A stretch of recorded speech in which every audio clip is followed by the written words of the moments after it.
Sabi nila, ang pinakamahabang gabi ay laging nagtatapos sa pag-ere ng unang liwanag ng araw. Sa loob ng 3 buwan, nakulong si Julia sa isang mundong gawa sa ulan, takot at mga nangingalong alaala. Pero ngayon, huminto ng orasan. Day 0. Wala nang room 302. Wala na ang countdown sa kanyang pulso. At sa unang pagkakataon, matapos ang 70 araw na kadiliman, pumasok ang liwanag ng araw sa kanyang mga mata. Julia? Oh my God! Julia! Doc! Gising ng anak ko. Doc! Tumitingin siya.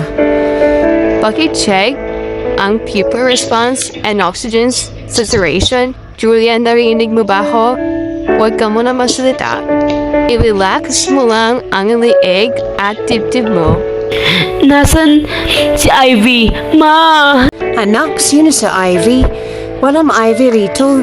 3 buwan ka namin binabantay ng doktor mo habang nakakama ka. Hindi!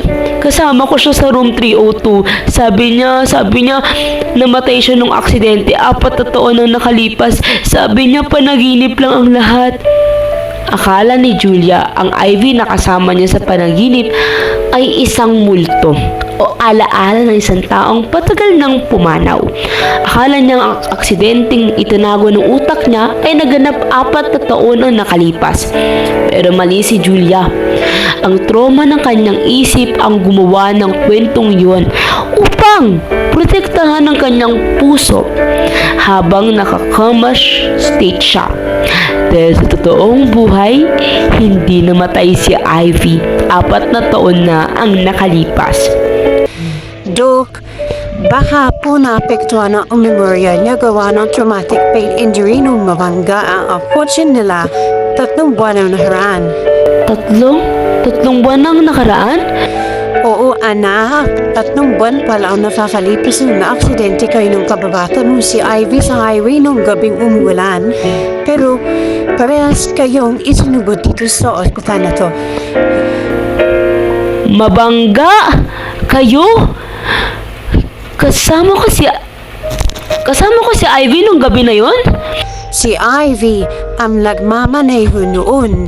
Siyang sumalo ng matinding impact sa kilid ng kotse para hindi ka maipit.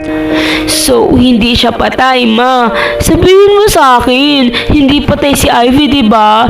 Bakit sinabi niyo sa panaginip ko wala na siya? Kasi akala ng isip mo wala na siya.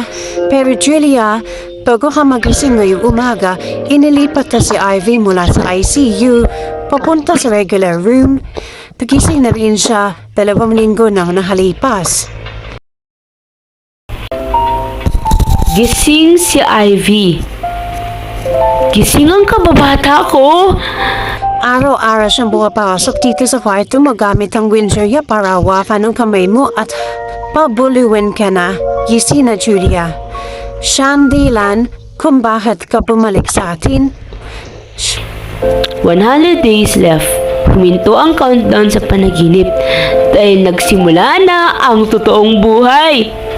Hindi namatay si Ivy. Ang Ivy na kasama ni Julia sa panaginip ay ang pagmamahal at boses ng totoong Ivy sa labas na patuloy na kumakapit sa kanyang kamay araw-araw. Nagwakas na ang maulan na gabi sa room 302.